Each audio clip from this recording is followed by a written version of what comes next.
Hello there, Wizard of Arc here. This week we're going to be going over some steps for creating a melody from a chord progression. First, we'll need a chord progression. Let's use E, C sharp, A, and B. And we should also probably have a tempo, time signature, and how long we want to be on each chord. So I'm going to use 12/8 and one chord per measure. And for tempo, I'm going to use 100 quarter notes per minute. Anything. This is all arbitrary. I'm just picking these for this project or this example. Next is we'll need to come up with a rhythmic pattern, because without rhythm, there is no melody. I can go into detail about that in another video. And there are a few different ways to come up with a rhythm. One good way is to use the rhythm of speech. So we can grab a bit of text that could work. So let's use the James Connolly quote. "Let no Irishman throw a stone at the foreigner, he may hit his own clansman." Okay, and then you plan out where you want your local peak or the highest point of your melody.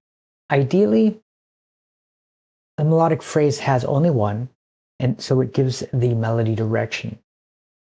This is roughly 2/3 along the melody, and I have suspicion that it's actually the golden ratio, or phi or phi. But music doesn't have to be super exact like mathematics. All right, then you lightly sketch out the shape of your melody, starting where you want to start, and then go up to the peak, and then work your way down. Then set your rhythmic pattern on the notes of the chord progression that follow your sketched out line. Actually, it's probably best to focus on setting the rhythmically significant notes first. For stability, use root or fifth. For color and emotion, use the third. And you can stay on a note if you want, or you can leap to another chord note. As best practice, or a good tip, is have the leaping happening while the chord doesn't change, and then when the chord changes, kind of either stay on a note if you can, or just move by step, kind of to create a balance between the chord changes and the melody changes.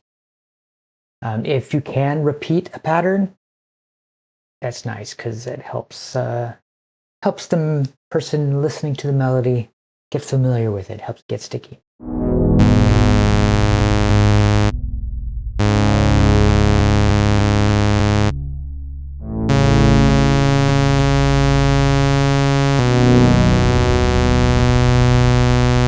So, with what you have now, sing it. How does it sound? Let no Irishman throw a stone at the foreigner, he may hit his own clansman. Okay, now, if you want to add more feels and smoother lines, we can move some of those non-accented notes to non-chord tones. And these can be used to make a stepwise line to fill in the leaps, or a neighbor tone to jump to and come back in order to kind of create interest on those static note lines. Or it can be used to kind of prepare for a larger leap, a bit kind of like an animation, I have a thing called anticipation. Kind of lean one way, then pop the other way.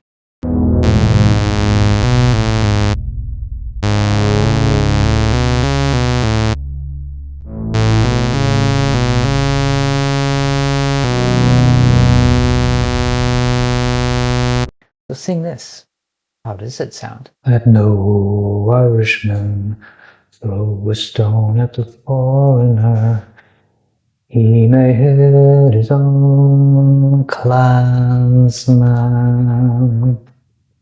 Now, to add even more feels, you can pick an accented note and move it up a step to a non-chord tone, and then have it resolve down. This kind of can really get you in the heart.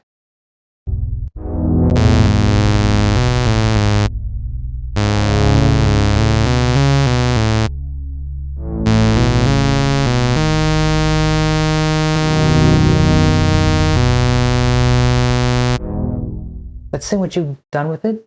How does it sound?